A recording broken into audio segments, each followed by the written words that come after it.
Bom, então tá bom. Então, boa tarde a todas e todos.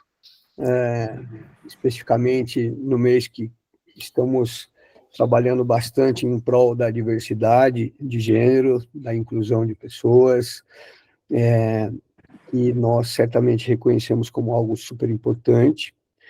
Nesse sentido, o observatório, em outras condições, a gente tem feito algumas pesquisas a respeito, inclusive, temos dados, alguns dados relacionados a isso, algumas estatísticas, e o tema, nas nossas rodas de conversa semanais, surgiu como um tema super importante, como uma agenda, não só pela questão do mês, do que a gente está comemorando, do que a gente está reforçando, mas porque a gente efetivamente acredita que isso é uma agenda de pesquisa importante.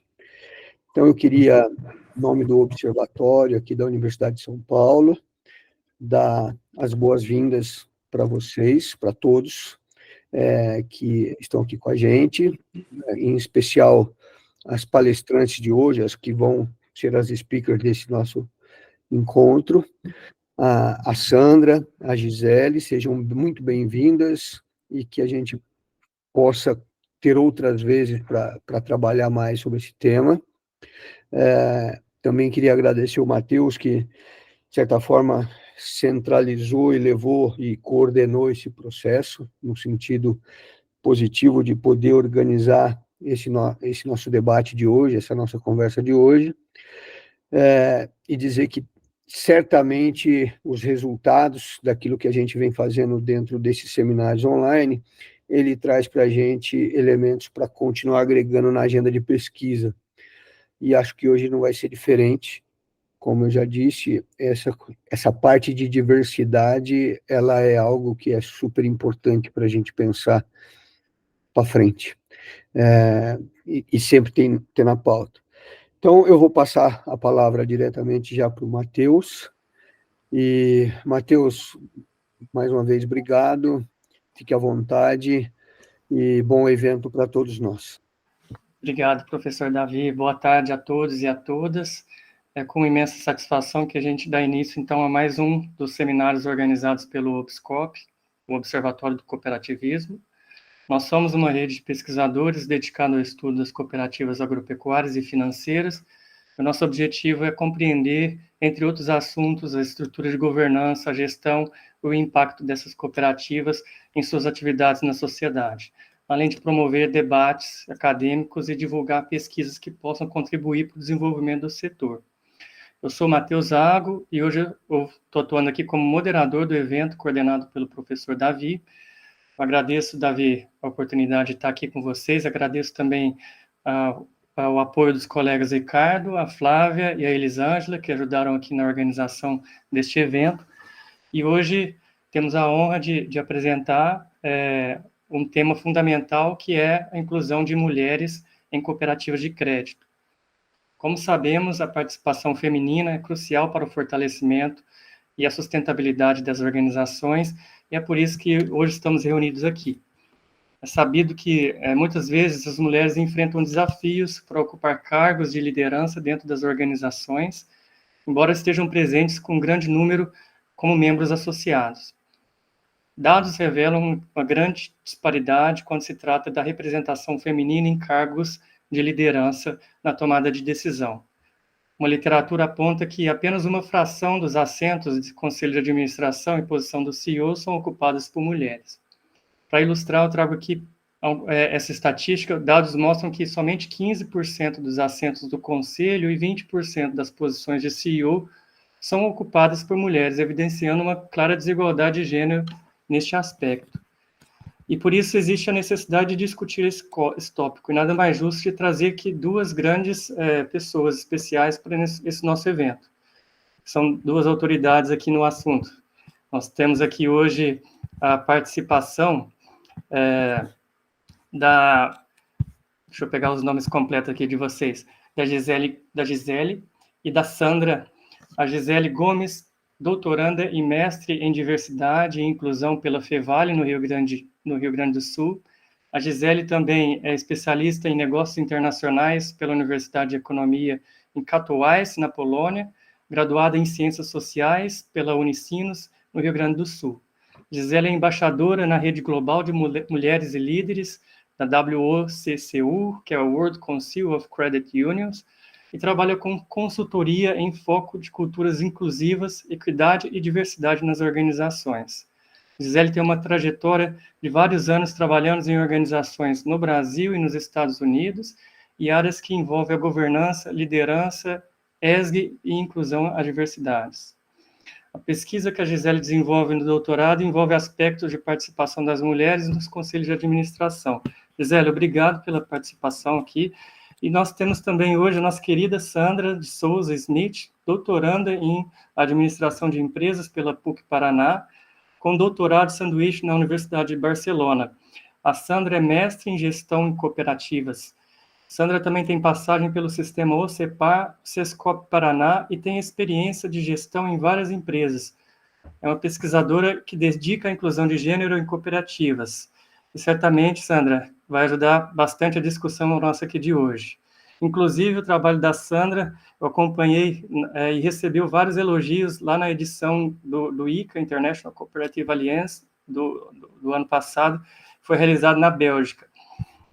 Bom, nós temos aqui um seminário, as falas vão ser divididas em 20 minutos de apresentação por pessoas, depois nós temos um debate de mais 20 minutos. Eu já vou passar, então, a palavra para a Sandra. Sandra, fique à vontade, a palavra é toda sua, eu estou com a sua apresentação, eu vou colocar ela aqui em tela para a gente. Muito obrigada, Matheus. É uma alegria, uma honra estar aqui com vocês, participar dessa conversa, e quero agradecer desde já, então, ao Observatório do Cooperativismo da USP, da FEA, né, da USP. Vocês são uma referência no estudo do cooperativismo para todos nós, muito obrigada pelo convite. Quero agradecer também a minha parceira aqui nesse seminário, a Gisele Gomes, que também é uma referência para mim quando o assunto é diversidade, inclusão e cooperativismo. Agradeço ao professor Davi, que é também uma sumidade, uma referência aqui para todos nós. Muito obrigada a todos. Então, nosso especial agradecimento a todos que estão nos prestigiando. Participem, enviem seus comentários, meus colegas do sistema OCEPAR, e todos os colegas pesquisadores, acadêmicos, né, da PUC Paraná, e, enfim. O nosso tema aqui hoje é diversidade e inclusão das mulheres nesse mês especial, dedicado a elas, né, que não deveria ser só um mês, porque estamos aí todos os dias na luta, mas é isso, né, não é um mês de comemoração, é um mês de luta mesmo, um mês de reflexão, um mês de questionamentos e de se aprender mais sobre isso, né? Então, assim, a diversidade, a inclusão e a redução das desigualdades são preocupações aí, não só no Brasil, são preocupações globais. E eu trago aqui alguns dados, né, para a gente refletir a respeito disso.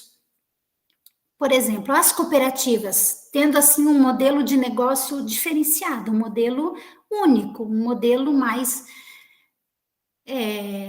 inclusivo, com princípios, com valores, com uma doutrina cooperativismo, esse modelo, ele teria ou tem, né, um potencial para promover o desenvolvimento sustentável e a igualdade de gênero. Já é reconhecidamente, o cooperativismo é reconhecido pela ONU como um modelo de negócios que pode ser parceiro para desenvolver essa diversidade e essa inclusão, né?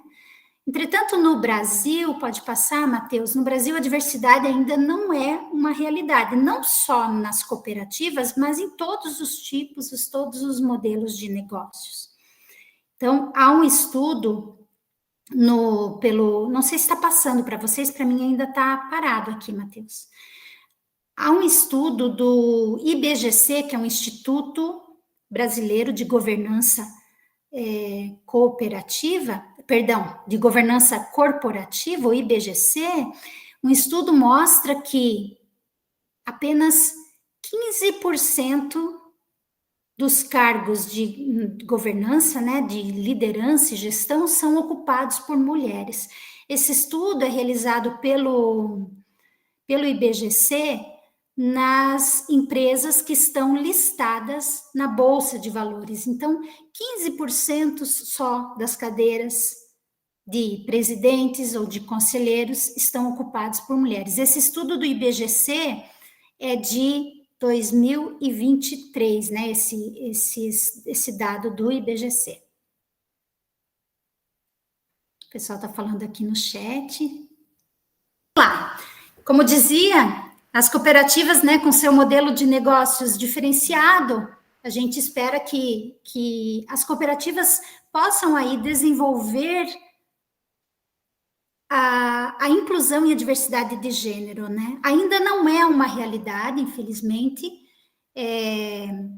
No Brasil, a diversidade nos conselhos de administração e na alta gestão ainda há uma disparidade muito grande, uma lacuna muito grande, né, de presença entre as mulheres e os homens, mas isso não é só nas cooperativas, gente, isso é em todos os tipos de negócio. Como eu dizia antes, um estudo do IBGC, o Instituto Brasileiro de Governança Corporativa, mostra que em 2023, dos 6.160 cargos de liderança nas 389 empresas que compuseram o estudo, apenas 15% são ocupados por mulheres. Então, de companhias aí listadas, né, na Bolsa de Valores.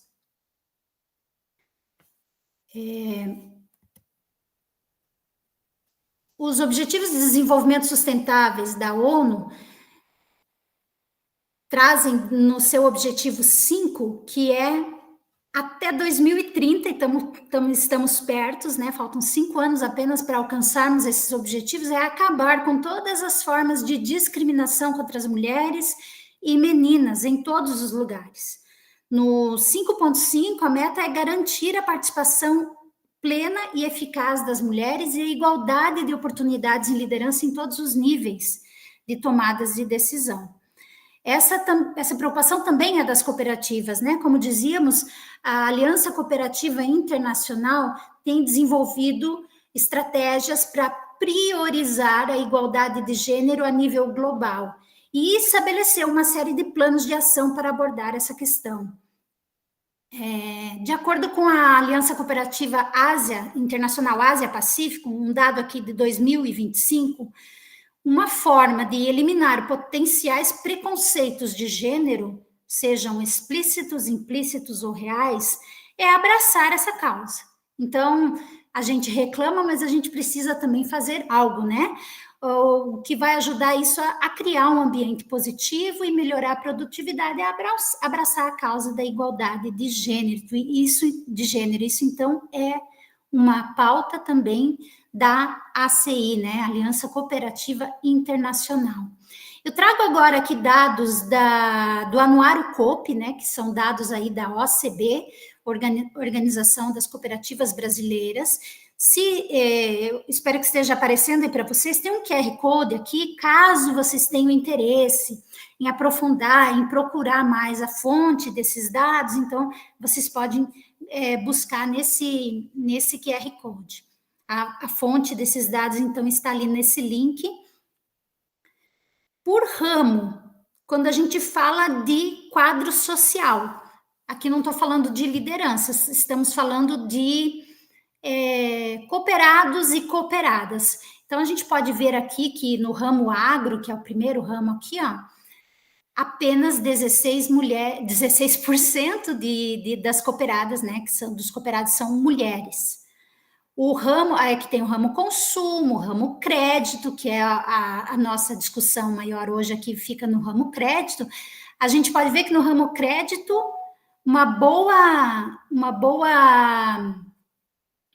há uma quase balanceado aqui, né? Quase meio a meio a participação de cooperadas no ramo crédito. Então, esses dados são de 2022, 2023 ainda não está consolidado no Anuário COP. Então, esses dados são de 2022. 56% público masculino, 44% feminino. E assim por diante nos outros ramos.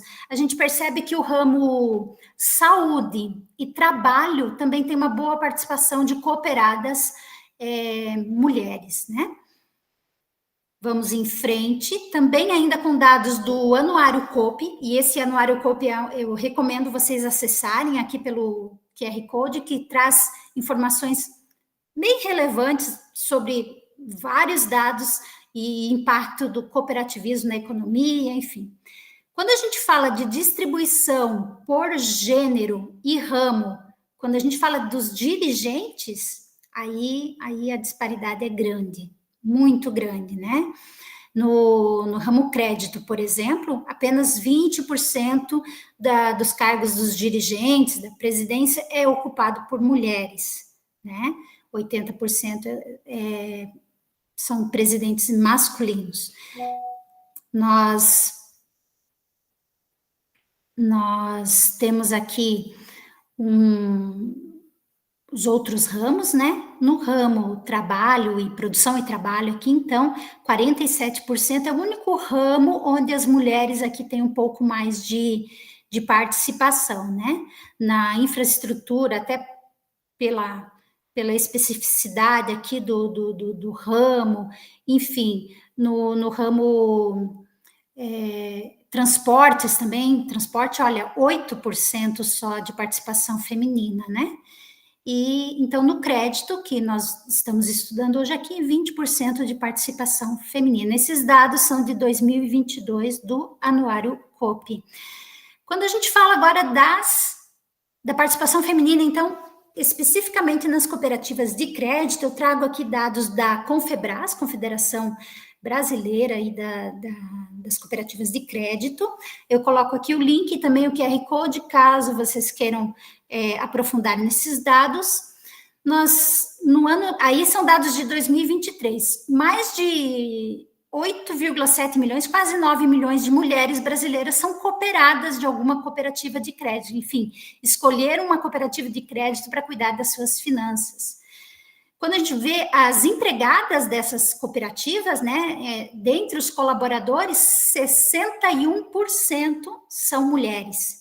61%, mas quando a gente fala de dirigentes, apenas 20% dos cargos de liderança são ocupados por mulheres nas cooperativas de crédito. E aí, abrindo esses 20% de cargos de liderança, a gente vê aqui diretoras executivas, 22%, conselhos de administração, quase 15%, e conselho fiscal, 25%. Então, temos aí um bom espaço para crescer, né, a participação feminina nas cooperativas de crédito. Por conta disso, o meu estudo, né, eu estou pesquisando sobre diversidade de gênero nos conselhos de administração e na alta gestão das cooperativas. Eu fiz uma revisão sistemática da literatura, pesquisei na base de dados Web of Science e Scopus, artigos publicados entre 2013 e 2023, só nos últimos 10 anos, com esses termos aqui de busca. Aqui também compartilho para aqueles colegas da academia, né, pesquisadores, pessoal que está fazendo aí mestrado, doutorado. Fizemos aqui fiz uma busca, então, e aqui tem um diagrama de fluxo Prisma, um modelo Prisma. Então, quando eu pesquiso só esse tipo de informação, esse tipo de artigo em cooperativas, né? E aí a gente vai fazendo aqui um refinamento, isso aqui é só para ilustrar como que a gente vai identificando novos estudos nas bases de dados que sejam relacionados à nossa busca, né? Então, inicialmente, nós tivemos aqui 615 artigos na Web of Science e no Scopus, né? Mas aí, quando a gente vai limitando aí só para artigos mesmo, né? Tira aí, então, 52 outras obras que são capítulos de livros, enfim, outros tipos de publicações. Quando a gente faz um corte aí para limitar a área específica do cooperativismo, porque quando a gente pesquisa gênero, acaba vindo muita coisa de biologia, saúde, enfim, outros tipos de artigos, eu tive que excluir aqui 456 artigos. Então, ficamos com 159, né? E ainda depois fazendo um outro refinamento dos artigos duplicados entre as duas bases, né? E outros artigos que, lendo os abstracts, não estavam coerentes, né? Não aderiam aí ao meu critério de busca. Ficamos no final com 73 artigos, e aqui no diagrama de fluxo do Prisma, ele mostra aqui também, para quem tiver interesse pesquisar sobre fluxo Prisma para revisão sistemática. Aqui a gente inclui outras, a literatura gris, né, ou grey em inglês, que é a literatura cinzenta, que seria os relatórios, os dados aí dos órgãos institucionais, IBGE, OCB e outros estudos, né?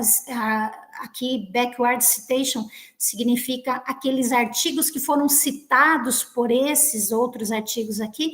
Então, eu incluí aqui mais 36 registros no final, junto com esses 73 da minha busca. Vamos em frente, para não tomar o tempo da Gisele. Quais as evidências desses autores? Na sua maioria, autores estrangeiros, muitos autores aqui espanhóis, europeus, porque na União Europeia há uma obrigação por lei de se haver cotas, né, nos conselhos de administração das empresas como um todo. Então, as cooperativas lá passam por essa exigência de ter essa participação garantida das mulheres, não é? Então, esses estudos aqui falam só sobre a participação, a diversidade de gênero nas cooperativas, e as evidências mostram o seguinte: esses autores aqui, ó, nas primeiras 4 linhas aqui, mostram evidências de resultados positivos. Correlação positiva entre diversidade de gênero e o sucesso cooperativo, maior rentabilidade, menores índices de endividamento, impacto aí, benefícios socioeconômicos com a presença feminina, na governança, então, influência transformadora.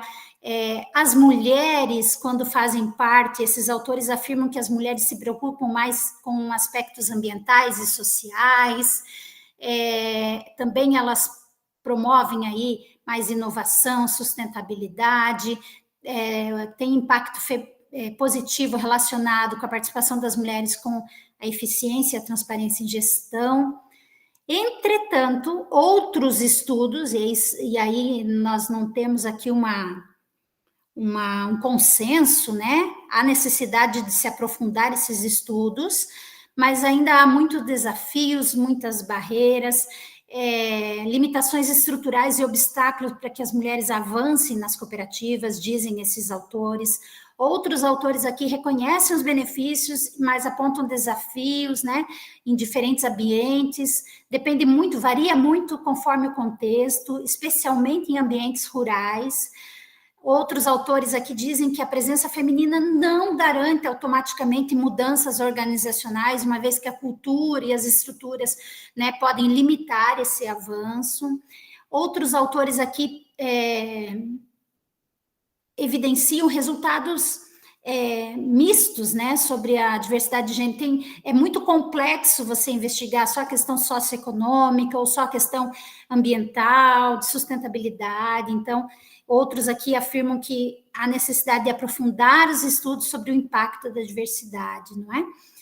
E aqui eu queria trazer um nome, e eu preciso fazer uma reverência aqui à professora Diva Benevides Pinho, que há mais de 20, 30 anos já falava sobre isso em seus estudos. Ela é uma pioneira aí nos estudos do cooperativismo. Muitas vezes Eu falo isso como estudante de cooperativismo há mais de 10 anos, e ela é, na minha opinião, pouco citada nos programas acadêmicos, e eu acho que é uma justiça que precisa ser feita. Então, coloco aqui um QR Code para você ter acesso a uma lista das obras da professora Diva, que vem, né, dessa casa aí da FEA, da USP, faleceu aos 90 anos em 2016, autora de vários livros sobre o assunto, entre eles Cooperativismo no Brasil, lá de 2003, na vertente pioneira à vertente solidária. Ela pesquisou vários enfoques no cooperativismo, tanto econômico, teórico, doutrinário e sistêmico, e aqui eu fiz um recorte só para vocês terem uma ideia, lá no ano 2000, veja. Então, ela já vinha estudando isso antes, porque em 2000 ela publicou Gênero e Desenvolvimento de Cooperativas, Gênero, Universidade, Gênero e Cooperativas. Então, ela já tinha trabalhos lá no ano 2000 publicados. Eu coloco aqui mais uma vez o link. Se alguém quiser ter acesso às obras, são várias páginas só de referências das obras da professora Diva, né? A gente pode também compartilhar essa apresentação depois. Mas eu encerro aqui, então, deixando os meus contatos, né? Tanto do Lattes, meu e-mail, meu LinkedIn, se só procurarem lá. Hoje estou estudando fazendo um doutorado sanduíche em Barcelona, na Universidade de Barcelona, e também sou aluna do programa de doutorado em administração na PUC Paraná, e me coloco aqui à disposição para aprender com vocês e agora compartilhar um pouco trazer esses dados para discussão junto com a Gisele, né? Agradeço a atenção de vocês, acho que avancei um pouquinho no tempo, mas porque também a gente começou um pouquinho tarde ali na apresentação. Muito obrigado, Sandra. Pontual, como sempre, parabéns pela apresentação. Desculpa minhas falhas técnicas aqui. Muito obrigado por compartilhar conosco também os links de todas as pesquisas aí, e parabéns mais uma vez pela apresentação. Sem mais delongas, eu vou passar então a palavra para a Gisele Gomes. Gisele, fique à vontade, o espaço é seu. Obrigada, Matheus. Boa tarde, boas-vindas a todas as pessoas que aqui estão. Agradecimento pelo alinhamento durante a semana. Conheci hoje o professor Davi. Um agradecimento muito especial à Sandra, que me puxou para esse evento. Então, aí sempre destacando a importância de mulheres que, ao ascenderem, puxam outras mulheres, para a gente ter isso sempre em mente. Feliz de ver pessoas amigas, e eu vou falar um pouquinho sobre a minha trajetória acadêmica, que, na verdade, vai se confundir com a minha trajetória profissional.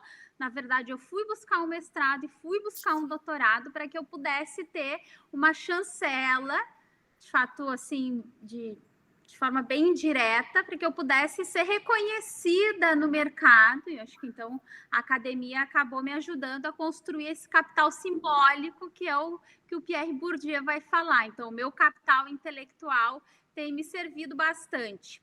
Eu vou tentar compartilhar aqui a minha tela. Vamos ver, acho que está entrando, certo, Matheus? Tudo certo, estamos visualizando. Estão visualizando? Beleza. Pretendo ser mais rápida na minha apresentação para dar oportunidade para nós conversarmos. Então, hoje eu sou doutoranda da Universidade Fevale, onde eu também fiz um mestrado. No mestrado, eu fiz um estudo de caso. Eu sei que a gente tem pessoas aqui acadêmicas e que não são acadêmicas, então vou fazer um mix. Na minha dissertação de mestrado, eu fiz, então, esse estudo de caso em relação ao programa que tem numa cooperativa, num sistema de cooperativas de crédito que chama Sicredi, e eu estudei a gestão da diversidade de gênero nas organizações. Eu fiz uma pesquisa qualitativa, e na Fevale, tanto para o mestrado como para o doutorado, nós usamos um modelo chamado multipaper ou modelo escandinavo, que é o seguinte: ao invés de ter uma dissertação ou uma tese corrida, nós elaboramos artigos científicos, o que para mim acabou sendo bem bacana, da minha dissertação de mestrado, então eu fiz 3 publicações científicas, todos os artigos já estão publicados, então, assim como a Sandra, eu comecei com uma revisão sistemática, então, na ocasião, eu estava pesquisando diversidade nas organizações, então, de como nós migramos da ação afirmativa para o processo de gestão, esse foi o artigo 1. Depois, o artigo 2, a diversidade de gênero na perspectiva organizacional, que eu falo, então, sobre o programa, sobre esse estudo de caso. E no artigo 3, a interferência do programa, que chama Comitê Mulher, na gestão da diversidade de gênero em uma cooperativa de crédito. Aí, a partir disso, eu resolvi pesquisar também, seguir a minha pesquisa, não mais fazendo um estudo de caso, não mais falando sobre cooperativas de crédito, mas para aumentar um pouco. Vou trazer aqui, a Sandra já trouxe esses dados, e por que falarmos sobre inclusão, diversidade e equidade é importante? Porque hoje nós ainda temos um percentual muito baixo de mulheres em posições de liderança nos 7 ramos do cooperativismo. E o crédito não é diferente. Então, eu trouxe ali um recorte, o percentual de presidentes e vice-presidentes, então vocês podem acompanhar ali na tela. Então, aqui, 6 ramos do cooperativismo. O único que a gente tem um percentual acima de 30% é trabalho, produção de bens e serviços, porque a gente vai abarcar aqui cooperativas de mulheres artesãs. E aí, o último ramo, que é transporte, tem um percentual baixo. Vejam, tem um dado da ONU e da Organização Internacional do Trabalho que diz que a paridade de gênero inicia em 30%. É como se fosse um número mágico. Mas por quê? A gente costuma dizer que uma pessoa de um grupo minorizado, seja mulher ou outro grupo minorizado socialmente, representa um token numa organização. Ou seja, como se fosse um símbolo. 2 pessoas começam a formar uma representatividade, e a partir de 3 a gente encontra uma voz. Então, é sempre importante pensar que nós não queremos apenas aumentar numericamente, quantitativamente, a presença de mulheres e de pessoas de grupos minorizados, mas também que a gente qualifique essa participação. Não é fácil ser uma mulher única. E aí, a Chimamanda Ngozi Adichie, que é uma escritora nigeriana, vai falar sobre o perigo da história única, para a gente ter isso em mente. Agora, no doutorado, eu continuo na Fevale e pesquiso mulheres em conselhos de administração em diferentes contextos culturais. Estou entrevistando mulheres no Brasil, nos Estados Unidos, na Europa, para poder ouvir diferentes perspectivas, experiências corporais vividas. Porque experiências corporais vividas me interessa compreender o que as mulheres vivenciam por estarem em ambientes de poder. Então, isso que eu queria escutar delas. A Sandra já trouxe um pouquinho desses dados aqui. E por que conselho de administração? Porque hoje é a esfera mais elevada onde são tomadas as decisões, é um locus de poder. Então, muitas vezes, quando a gente fala sobre mulheres na liderança, e a gente vai ver percentuais, a gente vai ver esses percentuais, e quando olhamos com uma lupa, a gente vai ter várias mulheres em posições de liderança em cargos iniciais, de coordenação. E a gente não vai ter esse mesmo pipeline da liderança lá em conselhos de administração. As mulheres ainda estão subordinadas em áreas de liderança e poder. Então, tal qual a Sandra disse, a gente tem um dado do IBGC, 15,2% de mulheres em conselhos de administração no Brasil e 20%, um pouco menos, em conselhos de administração no mundo. São fontes diferentes, uma IBGC, outra da Deloitte. De novo, nós iniciamos a paridade em 30%. Aí, eu utilizei também um relatório da B3, que contemplou 480 empresas listadas na Bolsa, e a gente vai ver que 61% das empresas não tem uma única mulher entre seus diretores estatutários. 45% não tem participação feminina no conselho de administração. Então, só para a gente ter esse olhar. E aí, é muito importante pensarmos não apenas numa perspectiva de mulheres, mas sim numa perspectiva de gênero. De quais mulheres nós estamos falando? A Jurema Werneck, que é a diretora da Anistia Internacional, ela é médica, pesquisadora, professora, ela tem uma frase que eu gosto muito que diz o seguinte: se nós não olharmos para todas essas questões numa perspectiva interseccional, nós vamos acabar sempre com o grupo mais privilegiado dentro de um recorte, que é o que vocês podem ver aqui. Nós temos um percentual baixo de mulheres, mas quando nós olhamos, a maior parte delas são mulheres brancas, assim como eu e Sandra. Nós vamos ter 2% de mulheres da raça amarela, 1% de mulheres pardas e 0% de mulheres pretas, respondentes dessa pesquisa que chama Retrato da Conselheira no Brasil. Não há mulheres pretas, lembrando que o somatório de pessoas pardas e pretas conforma, então, as pessoas negras, que responderam, das 226 mulheres respondentes, nenhuma delas era preta. Há mulheres pretas em conselhos, a Rachel Maia é uma delas, entretanto, ela não respondeu à pesquisa e o percentual é muito baixo. E é importante destacar que a pesquisa não traz recorte de mulheres com deficiência e mulheres transgênero. Então, por isso que eu resolvi fazer essa pesquisa. Eu entrevistei até agora 14 mulheres e uma única conselheira trans. Então, com certeza, as experiências corporais vividas por uma mulher branca é diferente de uma experiência corporal vivida por uma mulher negra, que vai ser diferente de uma experiência corporal vivida por uma mulher trans e outros recortes interseccionais. Então, eu começo a minha pesquisa do doutorado também fazendo uma pesquisa sistemática da literatura, então eu também trago o prisma aí.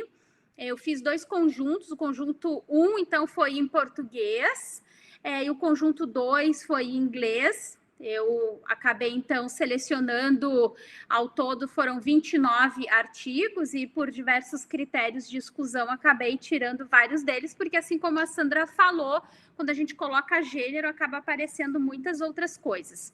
Então, eu consegui categorizar esses artigos e explano, então, as 3 categorias são mulheres nos conselhos de administração, quais são as barreiras que as mulheres enfrentam, organizacionais e de ordem pessoal também para chegar aos conselhos, a importância dos marcos regulatórios, ou seja, o estabelecimento de cotas. Então, hoje a gente tem 3 modelos principais. Uma União Europeia, que tem regulação, ou seja, a União Europeia aprovou uma lei de cotas que vai dizer que é 40% de mulheres em posições estatutárias e 33% em conselhos. Nos Estados Unidos, a gente tem uma regra de disclosure, que a gente chama para as empresas listadas na Nasdaq, ou seja, elas precisam publicar o avanço em relação à equidade de gênero e também outros grupos minorizados. E aqui no Brasil a gente tem uma prática que chama Pratique ou Explique, que foi implementada pela B3. E a outra categoria, a participação das mulheres em conselhos de administração e a performance organizacional. Assim como a Sandra, a gente não encontrou os mesmos achados que a Sandra, eu também. Hoje a gente ainda tem um percentual tão baixo de mulheres em conselhos de administração que não é possível a gente traçar estatisticamente, assim, quanto maior a participação das mulheres, melhor a performance organizacional. O que eu não vejo como algo ruim, eu vejo como algo bom, porque é preciso que a gente cuide com a instrumentalização das mulheres, ou seja, agora, vamos supor, está de moda que as mulheres tenham maior aversão a risco. Beleza, então, mulheres nos conselhos fazem com que os conselhos sejam mais conservadores. Mas amanhã essa moda passa e alguém diz, então as mulheres não servem mais. Então, acho que o que deve fazer com que as mulheres participem dos conselhos é justiça, porque nós somos mais de 50% do mercado de trabalho. Segundo dados do IBGE, nós estudamos, inclusive, mais anos. Então, por que deve haver mulheres em conselhos de administração? Porque é o correto a ser feito. Em relação ao percurso metodológico que eu estou traçando aqui na minha pesquisa, novamente é uma pesquisa qualitativa, ou seja, estou fazendo entrevistas, é uma pesquisa de campo. Por hora, como eu disse, eu entrevistei 14 mulheres, conselheiras de administração em empresas de capital aberto, e também entrevistei 2 mulheres que trabalham no sistema de governança corporativa como recrutadoras, ou seja, elas buscam mulheres conselheiras para as posições de conselho, no Brasil, nos Estados Unidos e no Reino Unido.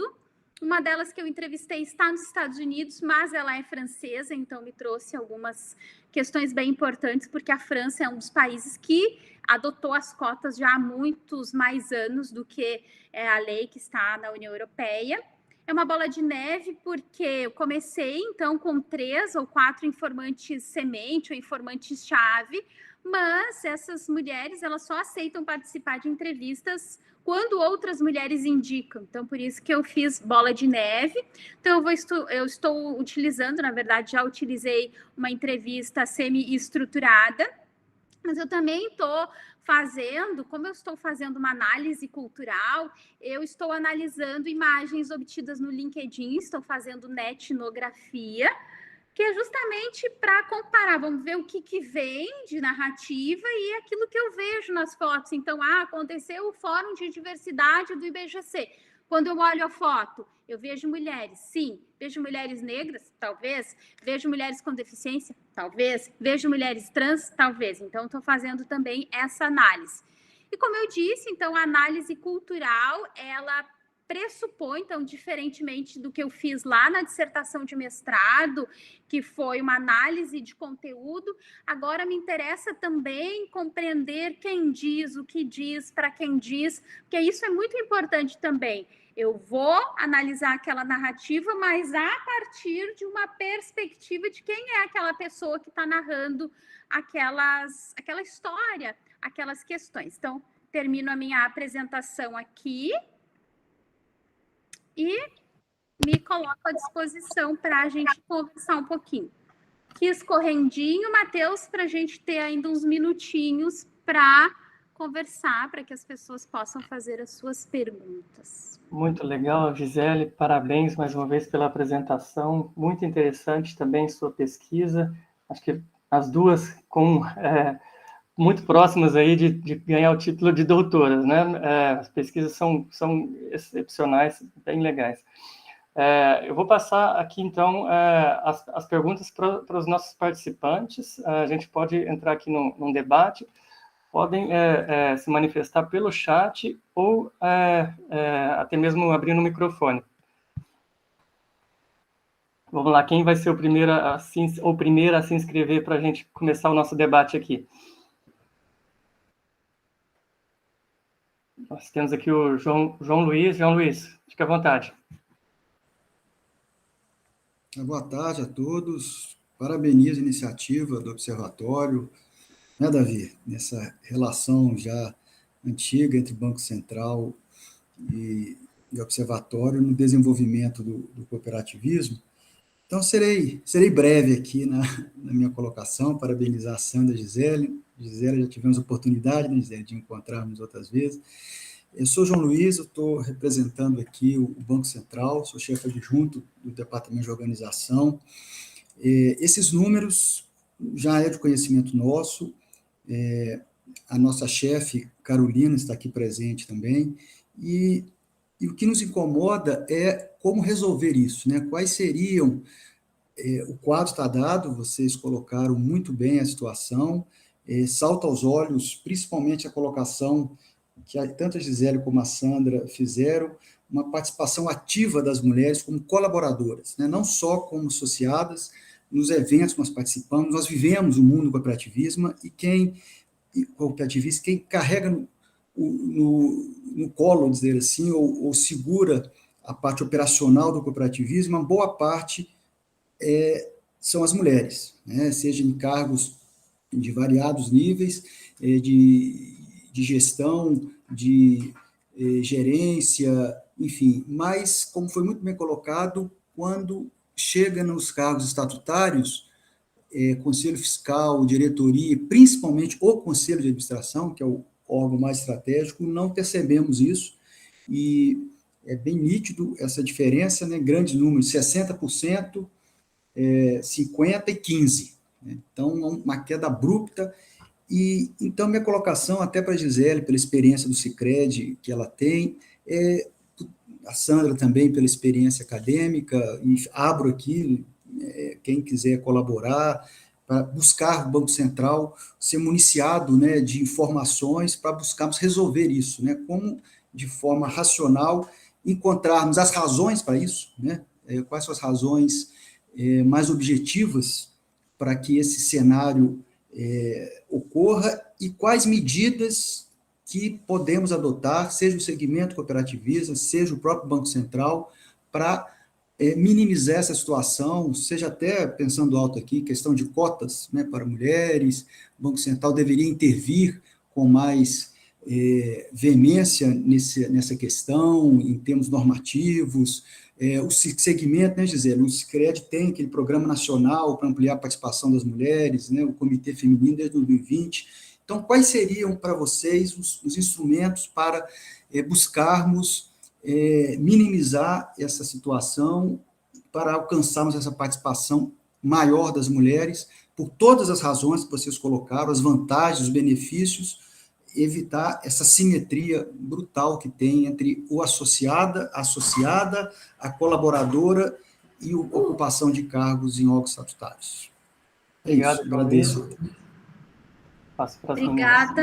Obrigada, João Luiz, pelo prestígio, Carolina, todas as pessoas que estão aqui conosco. Eu acho que todo problema complexo não tem uma resposta simples, mas vejo que todos, em conjunto, podemos encontrar soluções. Tem um estudo recente da McKinsey & Company, que eu gosto muito dos estudos da McKinsey, que está intitulado Women in the Workplace, Mulheres no Mercado de Trabalho. Não diz respeito apenas às cooperativas, mas às mulheres no mercado de trabalho, porque, embora façamos esses recortes, as mulheres enfrentam as realidades muito próximas em todos os segmentos no mercado de trabalho. E tem um mito que diz que as mulheres não conseguem avançar e que tem o tal do glass ceiling, ou seja, o teto de vidro. Mas a verdade é que nesse relatório a gente encontra, uma outra metáfora, um outro nome que chama broken rung, ou seja, o degrau quebrado. As mulheres, elas não conseguem subir para o primeiro degrau, ou seja, a gente vai ter um percentual grande de mulheres na base, tanto como colaboradoras, empregadas, associadas, e a gente já não consegue subir esse primeiro degrau. Então, é o que a gente chama de degrau quebrado, broken rung. Para que a gente consiga fazer isso, a gente tem que ter uma intencionalidade muito clara e a gente vai precisar implementar programas e ações afirmativas para que a gente consiga girar essa chave. Então, a gente vai contar muito com o apoio de sponsors. A gente vai precisar de sponsorship, a gente vai precisar de patrocínio. Tanto é que hoje tem um artigo da Harvard Business Review que diz: as mulheres estão cansadas de mentorship, de mentoria, e elas precisam mesmo de sponsorship, porque daí elas estão lá, elas são mentoradas, elas fazem programas de formação, elas são qualificadas, mas elas não sobem, João Luiz. Então, a gente precisa de ações positivas, sejam elas cotas ou metas ou programas. Vai ir de acordo aí com o que a organização desejar. Nesse meu artigo de revisão sistemática, eu estudei também a posição do Reino Unido em relação ao estabelecimento de cotas, e eu sei que é um tema muito controverso no Brasil, nos Estados Unidos e na Europa também, não há um consenso em relação a isso, mas o que as pessoas dizem é que a cota, ela não empurra apenas o número para cima, e é importante dizer que a cota, ela não significa que a gente não vai ter mulheres qualificadas, a gente vai ter, só que a gente está tendo um olhar intencional. E que isso muda a cultura, porque à medida que a gente começa a discutir gosto, não gosto, sou contra, sou a favor, a gente também coloca a luz naquele problema. Então, assim, eu não estou aqui para dizer que é esse, aquele ou aquele outro caminho. São ações positivas com intencionalidade.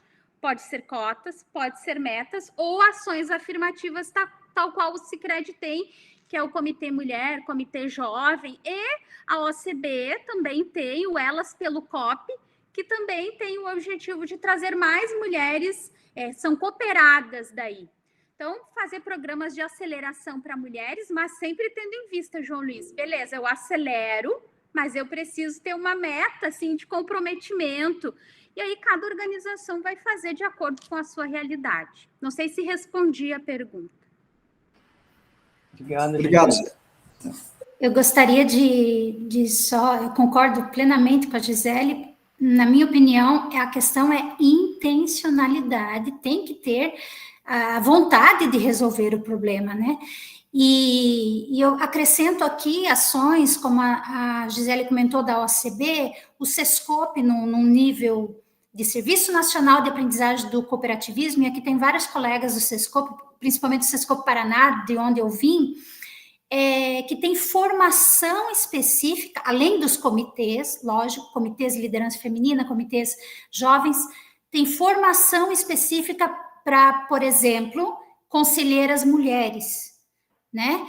Se há formação para elas serem lá na frente conselheiras, há grupos, há turmas, programas de formação de conselheiras femininas, só formadas por mulheres, para que elas estejam em condições de assumir esse cargo quando a oportunidade chega, né?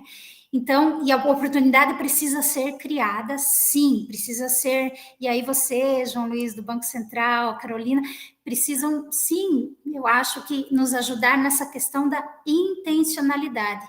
E eu provoco aqui meus colegas, o SESCOP, o CEPAR, o ACB, quem está aqui, porque existem programas nesse sentido, e talvez aí a gente precisa só ampliar mais isso, divulgar mais, enfim.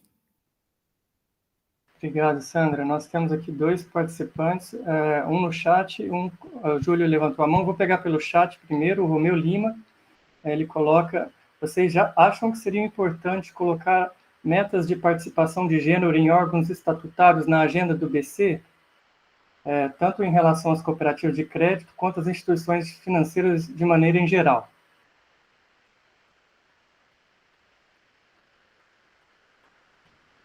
Quer responder, Sandra? Depois eu vou te deixar a vez, depois eu respondo, uma para cada uma.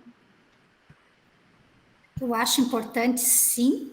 Eu acho que precisa, porque não é uma questão de sobrevivência, gente. O mercado pede isso. As cooperativas já estão percebendo intuitivamente, de forma orgânica, de que se não tiver representatividade, se não atender aos objetivos de desenvolvimento sustentável da ONU, aos requisitos da agenda ESG, é uma questão de sobrevivência, já não é nem tanto, se o interesse não é genuíno na questão da justiça, né, é a questão de mercado mesmo, de sobrevivência de mercado. E, claro, convido aos demais a ajudar a responder também, porque eu penso que isso é uma partilha, um compartilhamento, né, e estamos aqui para aprender também. Obrigada, Sandra. Eu vou dar a resposta já da minha pesquisa de doutorado. Então, eu entrevistei 14 mulheres de empresas de mercado aberto, conselheiras de grandes organizações, e eu fiz essa pergunta que vocês me fizeram. Precisamos ter cotas? Você acha que cota é importante? Todas elas responderam sim, cotas são importantes. Essa recrutadora que eu entrevistei, que ela é francesa e ela mora nos Estados Unidos, ela desenha estratégia de gênero para muitas organizações internacionais. Ela falou a seguinte expressão: "It is a necessary evil". É como se fosse um mal necessário, por assim dizer, porque a gente sabe que existe muita controvérsia em relação às cotas, especialmente porque as pessoas ou fazem uma leitura equivocada ou em alguma perspectiva também mal intencionada. Como eu disse, a cota não pressupõe que a pessoa que chegará àquele lugar, ela não está qualificada. Não, ela estará igualmente qualificada. O que a gente está garantindo apenas é que ela tenha acesso a participações. Então, cotas, chegará o momento na sociedade em que elas não serão mais necessárias, uma vez que tivermos feito as ações, as correções demográficas necessárias, porque, de novo, se nós temos mais de 50% de mulheres no mercado de trabalho, se elas estudam mais, também têm inteligência emocional, soft skills, o que acontece? Então, eu sei que é um tema controverso, mas de acordo com os meus estudos, todos aqueles países, Estados-nação, que implementaram cotas, conseguiram avançar. A França tem esse modelo há mais de 3 décadas. E no início, foi muito complicado. As empresas preferiam pagar a multa do que contratar mulheres. Mas, com o tempo, isso também foi entrando na cultura. Por isso que eu digo que a cota ela não apenas empurra o percentual quantitativo, mas ela obriga que a gente discuta culturalmente as razões pelas quais nós não temos mulheres lá. Vou falar, essa é a minha perspectiva pessoal, ok? Eu não estou aqui numa perspectiva institucional, representando nenhuma organização, está bem? Essa é a minha perspectiva pessoal de Gisele. Gisele, se te oferecessem um cargo por conta de uma cota, você ficaria chateada? Não. Veja, estou fazendo um doutorado, fiz um mestrado, tenho especialização, estudei fora do Brasil, falo 3 idiomas. Eu estou preparada, talvez eu não tenha oportunidade, então não, eu não vou ficar chateada, mas essa é a minha opinião pessoal. Legal, Gisele. Muito importante o tema, tá? Até mesmo dentro das universidades, né? Essa questão das cotas, né? Nós temos aqui mais participantes. Gente, vamos participar, fazendo mais perguntas aqui para os nossos palestrantes. Eu tenho as minhas perguntas, mas eu vou deixar aqui ainda aberto. Vamos lá, não temos tempo. Eu vi que a Carolina fez uma pergunta ali. Bom, novamente, Carolina, eu sou uma associada de uma cooperativa do Sicredi, eu sou coordenadora de núcleo, eu vou te dar a minha opinião, que não é necessariamente a institucional, tá bem? Porque não estou aqui representando a Fundação Sicredi, isso é importante destacar. Eu vejo, sim, o Comitê Mulher como uma importantíssima ação positiva que o Sicredi implementou, na verdade, desde 2016, e que em 2018 foi institucionalizado pela Fundação Sicredi, porque quando nós iniciamos o programa, falando, nossa, que eu sou associada do Sicredi, se não me engano, havia 6% de mulheres em conselhos de administração e hoje esse número está na casa dos 25%. Então, a gente vai... Para mim, esse é o tipo de programa que é uma ferramenta de equidade de gênero, porque eu vou encorajando as mulheres, eu vou dando instrumentos para que elas consigam chegar. Então, eu vejo, sim, eu estudei, né? Foi o meu estudo de caso, que sim, que o Comitê Mulher foi uma grande alavanca e um catalisador da participação das mulheres. Obrigado, Gisele. Só para deixar registrada aqui a pergunta da Carolina, colocou como Comitê de Mulheres no Sistema Sicredi se qualifica como programa, e você vê a efetividade desse modelo de inserção de mulheres em cargos da alta administração. É um programa, de fato, Matheus, que está institucionalizado, e Carolina faz parte do arcabouço da Fundação Sicredi, tem um programa de formação de 4 anos, é um programa assim, que foi todo construído visando as mulheres, tem a participação de vários professores, doutores, mestres. Eu vejo assim, que é como se fosse um MBA, é uma coisa fantástica que a Fundação Sicredi implementou. Eu trabalho também como consultora na formação de mulheres. A Aline Ross, que está aqui, ela é conselheira fiscal de uma cooperativa com a qual eu trabalho, lá na cidade de Dourados, no Mato Grosso do Sul. Então sim, a resposta é sim. Legal. Mais perguntas? Vamos participar, gente. Eu queria provocar a Eliane Lourenço Goulart Fessa, que está aí, que é uma liderança feminina do cooperativismo, as outras que eu não conheço, que estão aqui, que eu não estou vendo, para participarem da discussão também, e eu quero trazer aqui, reforçando o que a Gisele disse, a questão do Tolkien, né? Quando eu vejo, por exemplo, a Gisele, a Carolina, a Eliane, como uma presença feminina lutando ali para se formar, para participar, quando as outras mulheres se enxergam, né, vendo um comitê organizado, de repente ela pensa, eu também posso. Se eu enxergo a Solange, que é presidente do Cicobi, lá em Toledo, se eu enxergo ela, olha, ela é uma presidente de uma cooperativa, então eu começo a perceber, apesar de ter muitos homens, tem uma mulher lá, eu de repente eu posso também, não é? Eu fui provocada, agora vou ter que falar.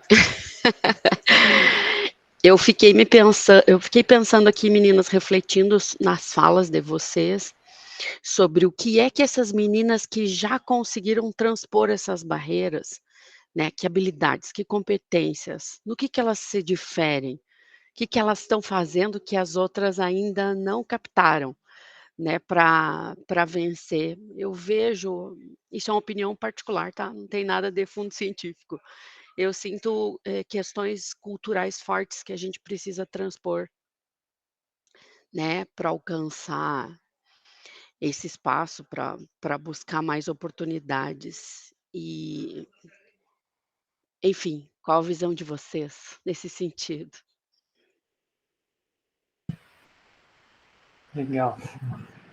Sandra, pode falar, depois eu falo também, senão eu vou sempre me passar. Não, estamos fazendo o nosso trabalho, né? Estamos fazendo o nosso papel, buscando formação, buscando eu penso que você aí no Sescope, né, Eliane, tem inspirado muitas mulheres a se reunirem, a se juntarem. Eu acho que uma precisa da outra também, como eu disse, uma enxerga na outra a possibilidade de pertencer, mas é isso, como a Gisele já colocou também, formação nós temos, força de trabalho nós temos, a maioria nós já somos, talvez precisa aí de uma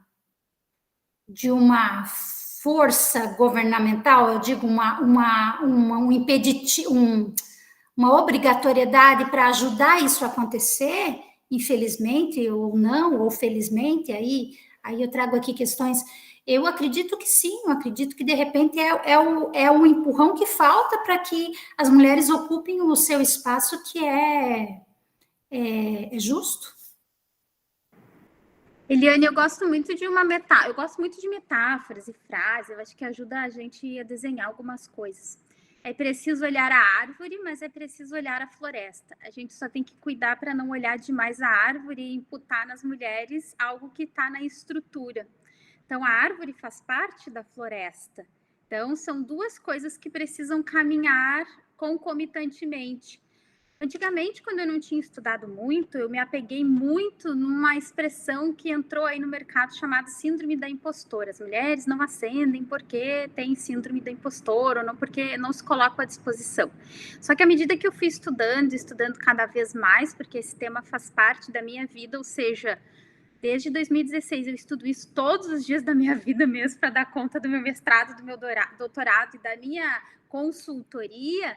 Eu vejo que existe um contexto que é a floresta, existem questões estruturais muito fortes que estão postas.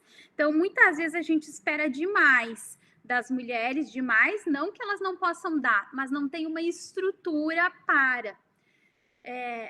Outro dia, num grupo de liderança que eu participo, nós estudamos, eu entreguei às mulheres um artigo. Todos esses artigos que eu estou falando, depois quem quiser, pergunta para o Matheus e eu passo todos esses materiais para todo mundo. Quanto mais gente lê, melhor é. Era uma pesquisa qualitativa com mulheres conselheiras do índice FTSE 100 e FTSE 250, lá do Reino Unido, que já tem cotas estabelecidas, tem mais mulheres. Sabe o que elas relataram, Eliane? Que elas sofrem inúmeras microagressões durante o seu dia a dia nos conselhos. Na verdade, microagressões não são microagressões, são macro, na verdade. Vou citar de novo Pierre Bourdieu, o Capital, a violência simbólica. Então, muitas vezes, as mulheres cansam de ouvir isso, elas cansam de ouvir piadas, elas cansam de serem questionadas em relação à sua capacidade. Eu pergunto para as mulheres, quais são as dificuldades que vocês enfrentam? E são inúmeras. Não estou querendo aqui trazer, vitimização, não. Só para a gente ter cuidado em equalizar de forma correta. É preciso olhar a árvore, mas é preciso olhar a floresta. Eu não posso falar de todas as árvores, mas eu posso falar um pouquinho sobre o que está aí nesse contexto. Só para a gente refletir. De novo, nenhuma resposta simples para um problema dessa magnitude de complexidade. Legal, Gisele. Registrar aqui o comentário da Mayara. Ela parabeniza vocês. Ela, como diretora executiva da Cressol, Minas Gerais, ela colocou aqui uns dados interessantes. Hoje, 40% das lideranças femininas são mulheres, né, na cooperativa. Além disso, a cooperativa tem participação feminina no conselho de administração de 20%. Bem legal. Vou passar aqui a palavra para o professor Davi, depois nós temos escrito o João Luiz. Boa tarde. Eu queria acrescentar nessa última fala a respeito dessa posição das mulheres, ou o acesso das mulheres aos principais cargos, e trazer, até acho que a analogia que a Gisele fez foi bem feliz, no sentido da árvore e da floresta.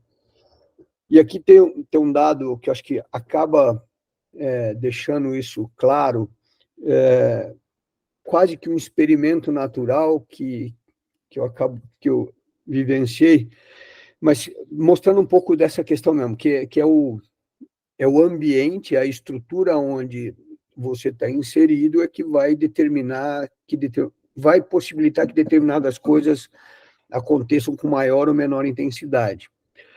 Numa ocasião, eu estava fazendo um trabalho, até prestando um serviço para o Ministério da Agricultura, e viajei pela Bahia com algumas professoras pesquisadoras da Bahia. E numa situação, uma professora da Bahia falou: olha que diferente que nós somos. Aqui, nas cooperativas de economia solidária, agropecuárias, de produção e economia solidária, a maior parte dos dirigentes, inclusive os presidentes, são mulheres. E realmente se destacava muito isso, era notável a presença de mulheres nos cargos de presidente. E eu falei, cara, o que então tem na Bahia que nos outros lugares não tem? Por que aqui é diferente? Coisa do gênero.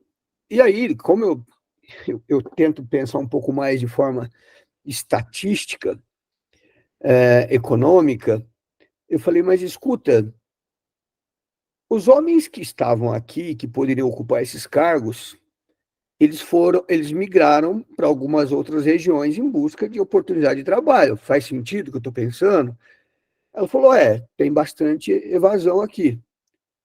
Eu falei, bom, então nós precisamos saber se elas ocuparam os cargos porque elas eram as melhores pessoas para a ocasião, ou se não tinha competição pelo cargo na questão do gênero. O que eu estou querendo dizer aqui nesse aspecto? Que a condição aonde a cooperativa está inserida, foi até apontado já, acho que a Sandra comentou, no transporte, você viu que era a menor participação de mulheres nos cargos de dirigentes.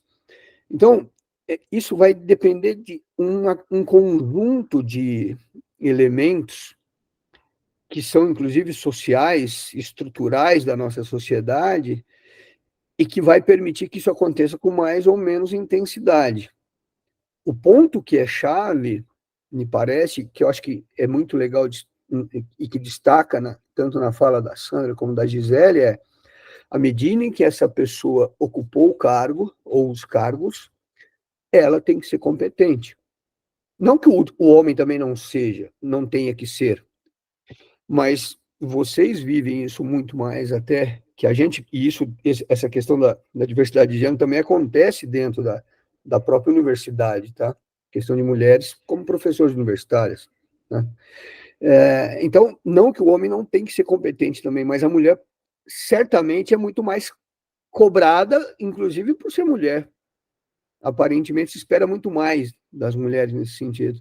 Então, eu queria só fazer essa analogia e destacar isso, que o ambiente onde elas estão inseridas, as cooperativas, vai afetar demais essa questão. Então, até na questão... E aí eu faço isso faço essa relação até com o que o João Luiz e o Romeu estavam questionando em relação ao regulador, porque é importante que na hora que a gente coloque uma norma, uma regulação, e eu tenho certeza que eles vão ponderar muito sobre isso, a gente vai precisar entender a diversidade do Brasil.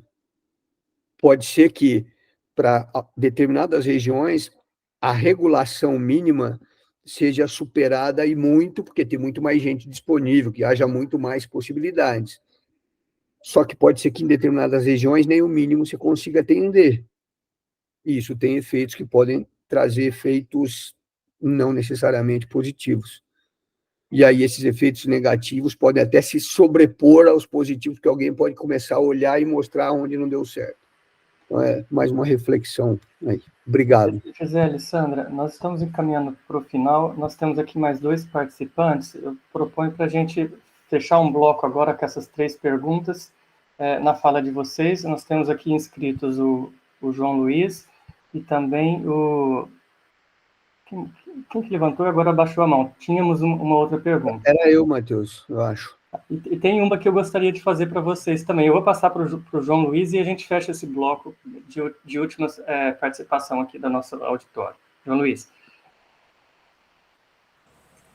Até tipo de informação, foi uma feliz coincidência que nós, no Banco Central, estávamos elaborando o panorama do cooperativismo. Acho que é um documento, um relatório que vocês têm acesso, é divulgado nacionalmente, e estávamos abordando justamente essa questão de gênero, né? E foi à tarde, de manhã, e à tarde recebi o convite, aí recebemos o convite para o observatório, então veio muito a calhar essa coincidência de discussão sobre o assunto. O Romeu, para quem não conhece, também é servidor do Banco Central, além de trabalhar no Banco Central, ele é um grande estudioso acadêmico e professor sobre o tema cooperativismo e também está envolvido nessas discussões dentro do Banco Central.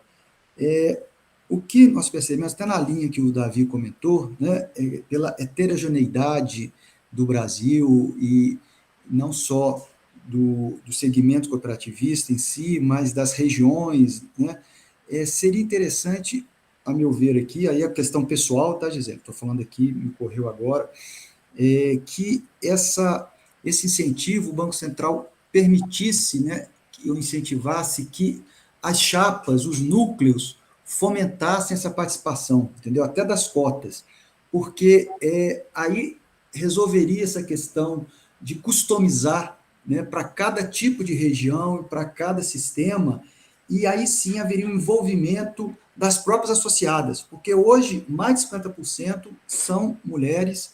É possível que nos debates, nas discussões, o Sicredi tem isso muito bem estruturado, outros sistemas, Sicob, Cressol tem também, de levantar essa questão da inscrição de chapas, que a gente não vê na inscrição de chapas. Se ainda fosse um nível de participação maior nas chapas, mas as mulheres perdessem, né, nas eleições, eu acho que até o contrário, sabe, Davi?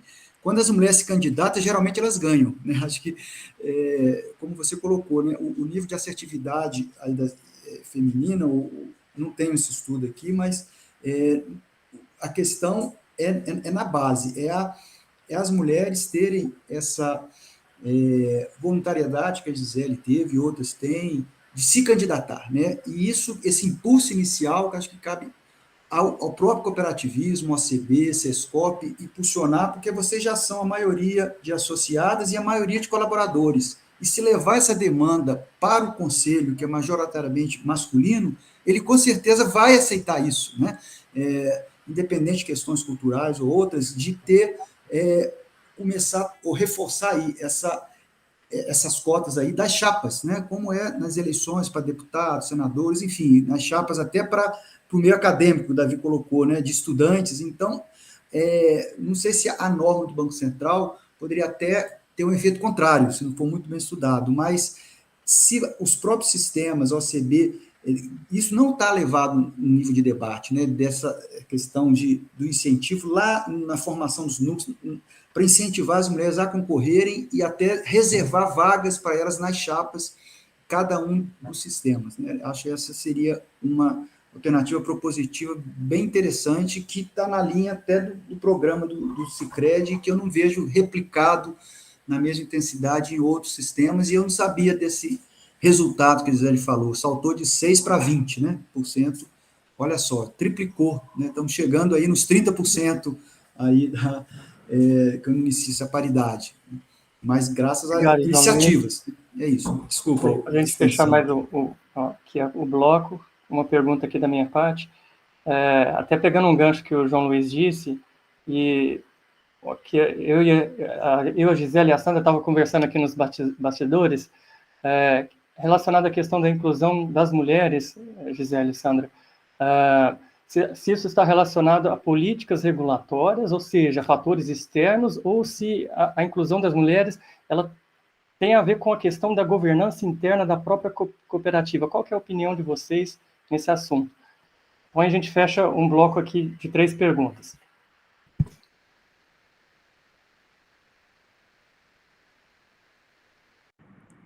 Começa a Sandra agora, senão eu fico falando. Pode falar, Gisele, porque eu de fato não saberia dizer. Como a gente vem falando aqui, é complexo, né?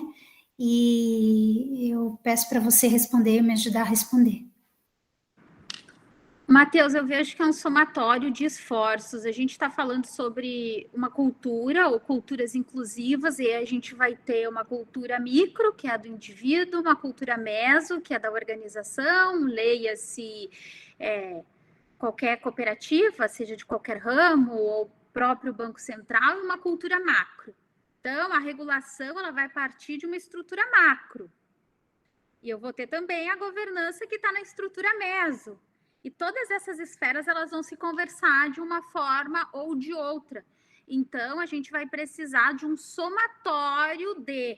Eu gostei muito da ideia do João Luiz para estabelecer essa intencionalidade de forma muito clara nas chapas e como fazer isso. E como eu disse, cada organização vai encontrar o seu caminho, ponderando várias questões, como o Davi colocou, mas é um conjunto de esferas que vão... Então, assim, tem a questão micro, meso e macro. Então, todas elas juntas vão se combinar para que a gente consiga chegar nesse lugar. Então, sim, precisa de ações da governança nesse nível aí meso, organizacional, por assim dizer, institucional, e eu vou ter também algo aí que é um macro, que vai estar na estrutura, vai estar do ponto de vista da regulação, por exemplo. A B3 mesmo colocou a pratique ou explique, não é regulação e não é disclosure rule, é pratique ou explique, que é justamente mostrar para a sociedade o que está sendo feito. Então, eu, no meu poder micro de indivíduo, vou poder avaliar se aquela organização está aderente ou não aos meus valores, por exemplo, que é uma coisa que eu, Gisele, faço. Eu, como cooperativista, quando vou ao supermercado, vou escolher cooperativas para comprar minhas coisas. Quando eu vou fazer compras, eu vou comprar majoritariamente de empreendimentos de mulheres. Você está excluindo os homens? Não! Só estou dizendo que eu vou comprar majoritariamente. Veja como todas essas esferas, elas vão dialogar de alguma forma. Não sei se fez sentido para ti, se fez sentido para vocês, mas isso que eu penso. E a solução que o João Luiz colocou, a ideia, né, de solução, de que os comitês sejam os fornecedores, os fomentadores de se houver a regulação, se houver a lei, o próprio comitê já tem ali quem fornecer, como fazer a chapa. O comitê é um ente desse processo, ele vai fazer parte, já fica oficializado isso. Eu acho que isso é bem importante, porque aí resolveria também a questão que o Davi falou, de certas regiões isso se tornar um problema. Se já tiver amarrado que o próprio comitê vai ter a mão de obra necessária ali para formar os conselhos, para se candidatar, eu acho que se resolve já esse problema. Eu vou citar um exemplo até que apareceu na minha dissertação. Conversei com um presidente que ele tinha mais de 60% do seu conselho era de mulheres. Só que ele me contou que ele fez esse trabalho, João Luiz. Ele foi lá. Eu não posso, de novo, apagar uma estrutura que está posta na minha sociedade, da qual o Banco Central faz parte, todos os ramos do cooperativismo, eu, a Sandra, todo mundo. E aí ele queria ter mais mulheres, então ele ia lá, a gente sabe como é o cooperativismo de base, ia lá, batia, e aí queria convidar a sua esposa, e às vezes o marido dizia, não, eu não quero que ela participe, porque eu preciso trazer essa realidade, por isso que eu digo que tem vários níveis aí, tem várias esferas. E ele dizia, não, mas deixa ela participar, é uma coisa séria, é uma coisa legal. Então, veja como só uma coisa não vai dar conta dessa complexidade, mas a gente precisa sair de algum lugar. Porque, veja, esse presidente, João Luiz, ele tinha essa intencionalidade, isso era um valor dele, ele queria aumentar. Mas eu tenho medo, às vezes, que tenho medo não, é real, né? Nem todos os dirigentes, nem todos os presidentes, nem todas as lideranças, homens, estão imbuídas desse mesmo propósito, dessa mesma intencionalidade. Então, assim, de forma orgânica, a gente não viu o crescimento ainda, né? Precisa, de fato, dessas ações. Mas aí, de novo, cada organização vai criar aí o seu modelo. Estou só trazendo exemplificações, assim, porque nessa trajetória de pesquisa qualitativa, a gente ouve muitas pessoas e consegue formular a partir dessas vivências, que às vezes o dado quantitativo, ele não conta essa história, mas o dado qualitativo, ele vai contar essa história. Ele encerra, ele é universal, ele não é universal, mas ele vai nos dando pista também. A gente tem mais tempo para mais uma pergunta, estamos encaminhando aqui para o final. O Davi, professor Davi, manifestou aqui agora. Não é bem uma pergunta, enquanto a gente conversava aqui, eu pedi ali no bastidor para o Ricardo gerar uma estatística para a gente, olhando. A gente pegou os dados das cooperativas dentro do Banco Central, órgãos de governança. Então, lá a gente tem o nome dos indivíduos, CPF, enfim, e qual o órgão que ele ocupa, então. Então, a gente consegue mostrar a participação das mulheres por cada órgão, tá? E aí, até chamou a atenção aqui de uma forma muito interessante, por isso que eu quis trazer esse dado. Por exemplo, a maior porcentagem, a maior proporção, portanto, de mulheres em órgãos, está no Conselho Fiscal. Mas olha que interessante, então é 50% dos integrantes do Conselho Fiscal das cooperativas, e eu pedi aqui por estado, né? A gente pegou por estado. E aí a gente ranqueou pelas maiores proporções. Então, veja, Roraima, 50% dos cargos de mulheres, 50% dos cargos que ocupam o conselho, das pessoas que ocupam cargos no Conselho Fiscal são mulheres. O mesmo acontece no Ceará, mas no Ceará, 41% dos conselheiros fiscais são mulheres. E a gente foi ranqueando, então, pela ordem aqui. Aí, Conselho de Administração, o Pará é o estado que tem mais mulheres como integrantes do Conselho de Administração, 41,2% de mulheres nos cargos. Aqui, pegando só pela ordem, depois, diretoria executiva, também no Pará, praticamente 39% dos diretores executivos das diretorias executivas ou dos ocupantes de cargos dentro da diretoria executiva são mulheres. E por fim, até para dar um outro dado, pegando aqui dentro do ranking, eu fui buscar São Paulo. Comitê de auditoria. Então, veja, o primeiro que apareceu em São Paulo foi Comitê de Auditoria. 33% dos integrantes de comitê de auditoria são mulheres. Tá? E aí vai, Minas Gerais também achei interessante, mas vai diminuindo, aí tem 25% das mulheres no Conselho Fiscal, ou de mulheres no Conselho Fiscal. Eu só quis trazer essa estatística, João, porque era um pouco dessa coisa das regionalidades, e isso entra concentração de cooperativas, disponibilidade de mão de obra, então, número de cooperados, certamente, em cima disso. Então, tudo isso vai ter efeito sobre isso tudo que a gente está conversando. Então, é muito interessante, para finalizar minha parte aqui, que a gente caminhe para uma discussão dessa, de atividades que possam gerar essa inclusão, mas eu acho que é muito importante olhar esses elementos regionais que vai ter efeitos muito importantes aí na composição do que nós estamos falando. E os que tem menos, Davi, quais são, por curiosidade? A gente ranqueou aqui, eu não estou com a lista completa aqui agora, eu me comprometo a passar para você essa lista completa aqui, que gerou ali da estatística de vocês, mas eu pego aqui, depois eu pego o Ricardo ali e mando para você a figura ali completa, tá bom? Obrigado, Davi. Então, eu passo para as meninas palavras finais. Eu quero agradecer, foi muito bacana, eu sempre acho legal esses fóruns de discussão e para mim tem sido um aprendizado muito grande, como eu disse, eu venho do mercado, tenho uma consultoria em inclusão, diversidade e equidade e a área acadêmica ela veio corroborar e veio me ajudar, então eu acho que nós precisamos de esforços da sociedade como um todo para fazer esse exercício, várias pessoas. A gente fala muito sobre a diversidade cognitiva. Numa era de inteligência artificial, como é que a gente vai competir? A gente vai competir a partir da diversidade cognitiva, que é justamente essa diversidade de experiências que a gente vai tendo ao longo da vida e também por meio do diálogo.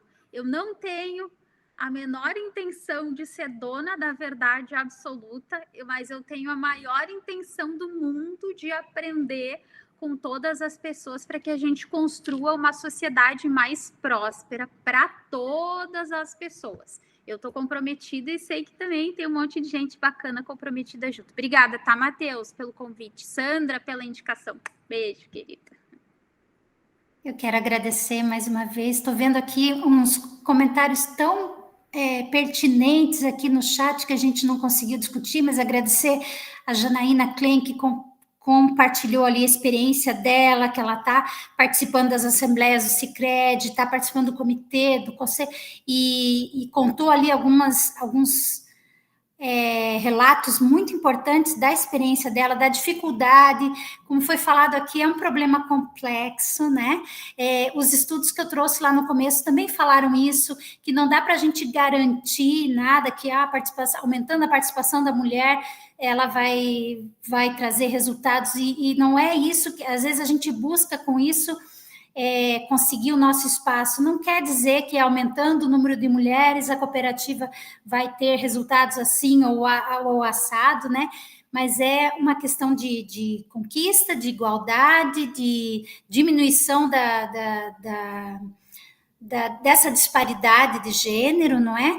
E que as coisas mudam de região para região, de contexto para contexto. O Brasil é um país também continental. Eu ia trazer aqui que existem muitos guias, né? Na Espanha tem um plano de igualdade para a gente, um manual, tudo certinho. Mas aí como que eu vou replicar um plano de igualdade lá da Espanha num país do tamanho do Brasil, com as especificidades que tem o nosso país, né?